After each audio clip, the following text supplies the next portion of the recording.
మనతో పాటు Congress band fire band అయిన రేణుకా చౌదరి గారు ఉన్నారు. మేడం, నిన్న మన ప్రజాపాలన యొక్క పత్రాలు ఫ్లైఓవర్ పైన దొరికినాయి మేడం.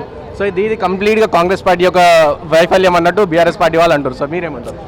బీఆర్ఎస్ పార్టీ మానసిక స్థిమితం వైఫల్యం. వాళ్ళు ఇలాగే బావుబావు అంటూ ఉంటారు. ఆ కాగితాలు వాళ్ళే వేసారేమో, అది చూసుకో. వాళ్ళు క్వైట్ కేపబుల్.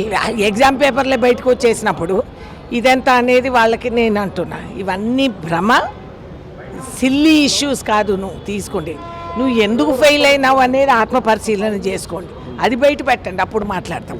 సో ఉద్యోగాలకు సంబంధించి మన టీఎస్పీఎస్సీ ప్రక్షాళన అయింది. సో అది మళ్ళీ ఎప్పుడు వేసే అవకాశం ఉంది?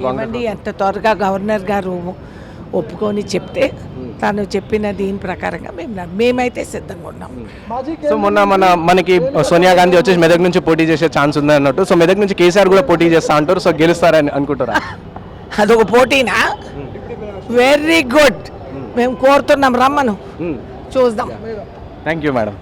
సో ఇది అన్నమాట రేణుకా చౌదరి గారు చెప్తున్నారు. సో వాళ్ళు ఖమ్మం నుంచి పోటీ చేసినా, ఎక్కడి నుంచి పోటీ చేసినా ప్రభుత్వం వచ్చేది మాత్రం కాంగ్రెస్ అని ధీమా వ్యక్తం చేస్తారు. ఇక్కడ స్టేట్లోనే కాదు, సెంట్రల్లో కూడా కంప్లీట్గా కాంగ్రెస్గా ఉంటాను.